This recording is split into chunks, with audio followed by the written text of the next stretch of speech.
If you don't agree with the government, then you must hate the country and all people in it.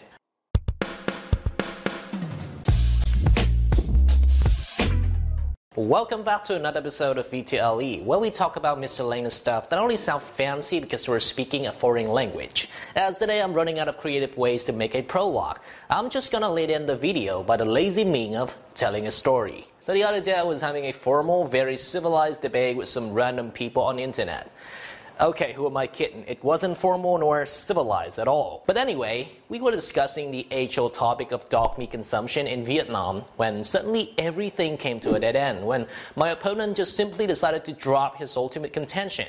If you refuse to eat dog, you should stop consuming other animals as well. This is what I think is the epitome of the all or nothing thinking, also known as the black and white fallacy.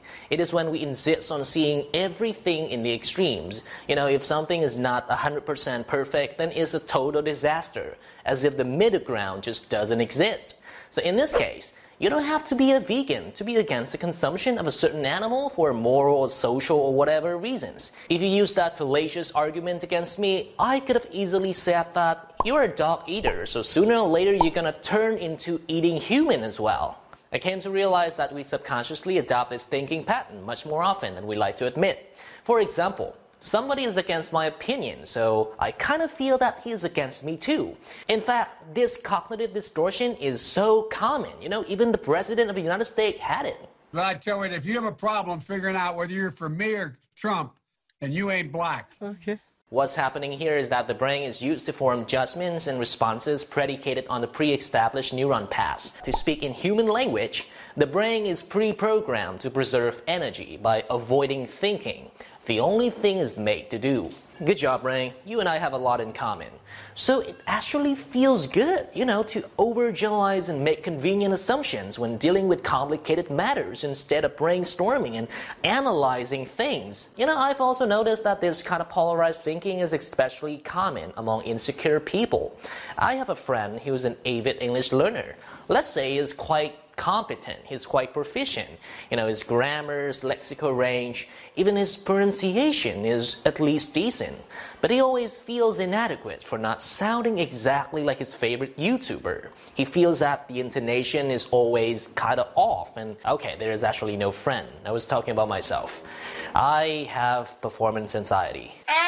So what are the consequences? Apparently, if we refuse to see people and ourselves as multifaceted individuals, we might end up being resentful towards everyone when faced with the devastating truth that people are much more nuanced than just good or bad. We would become bitter, resentful, and toxic as we try to bring people down to justify ourselves. You know, I can't do it at all, but he can't do it as perfectly as I expect him to, so God forbids him to try.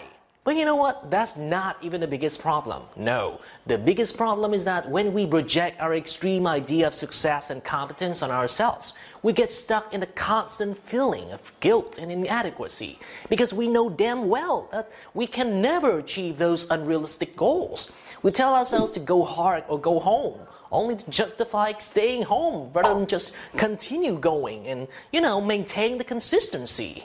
In a social world, if we're not willing to accept the gray area between completely right and completely wrong, we might never be able to settle contentious debates. No consensus will be reached because nobody is willing to compromise.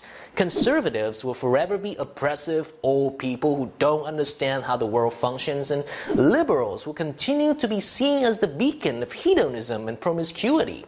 I may sound like a smartass here, but I think that our society has become so divided because people are so busy proving themselves right and their enemies wrong instead of, you know, collaborating to find the answers somewhere in between. So, you know, dropping the black and white mindset enables us to view things from different angles and perspectives, to be more forgiving towards others and ourselves, to know when to step away from pointless political debates and, you know, stop doing what the media wants us to do, which is reacting to everything. Maybe we can even hold hands with our bros without feeling gay. No. Thanks for making it to the end. I hope you find this video somewhat informative. If you do, please consider leaving a like, share, and comment to support the page. They mean a lot to me and can really keep the content coming. And that's it for now. Stay stoic, stay fantastic, and I'll see you in the next video.